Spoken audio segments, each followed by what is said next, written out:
Hello मेरो mini भ्लगमा तपाईहरु सन्चै हुनुहुन्छ होला। हामी चाहिँ सन्चै छौं। हामी चाहिँ आज दिन बिहानदेखि परेको पानी, त्यही भएर हामी चाहिँ पानी फाटिसकेको थियो। हामी चाहिँ भिडियो बनाउँदै हर्दै गरेथ्यौं रेनु र म चाहिँ।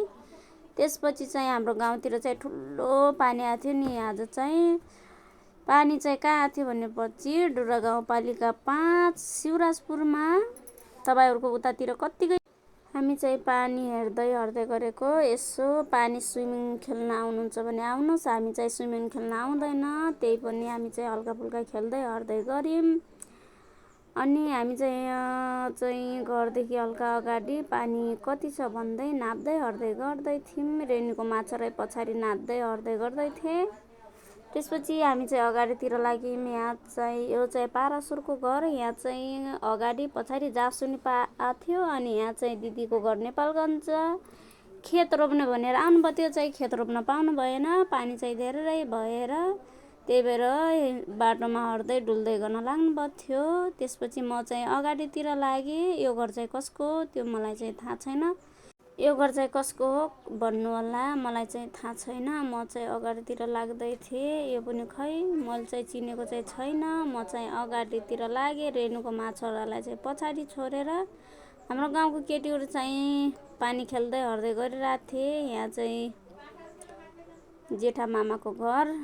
अनि हामी चाहिँ पानी खेलेर गयौं। तिनीहरु चाहिँ केटी बगालहरु चाहिँ हेरेर गइसकेको थिए। यो चाहिँ आशाको घर हो। आशा तिमी कहाँ छ्यौ, कन्ट्याक्टमा आउनु, तिम्रो घर चाहिँ यहाँ डुबानमा परिरहेछ।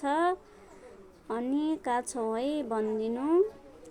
हामी चाहिँ हेरफेर गर्दै कत्तिकै डुबानमा छ भनेर। यो घर चाहिँ पनि धेरै डुबानमा परेको रहेछ। कहाँ कहाँ हुनुहुन्छ नेताजी, आउनु होला, हेर्नु होला कति डुबानमा परेको छ भनेर।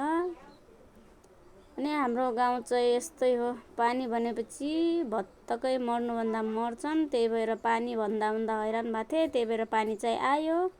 यहाँ चाहिँ पानी देखेर डर मानेर स्कुटी चलाउने डर मान्नुभएको थियो। त्यही पनि चलाउनु भन्दै भनेर पठायो। हाम्रो चाहिँ स्कुल छोराहरुको गाडी आउने बेला भइसकेको थियो। हामी चाहिँ घरतिर लाग्यौं।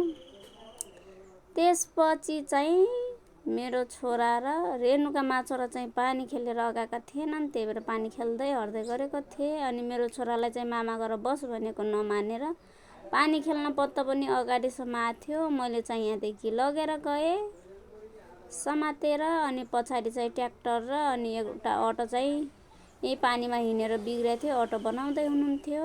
यहाँ चाहिँ अटो बिग्रेर अड्डाइराख्नु भएको थियो। मैले चाहिँ छोरालाई लगे। मेरो चाहिँ गति कस्तो थियो भनेर देख्नु भयो होला।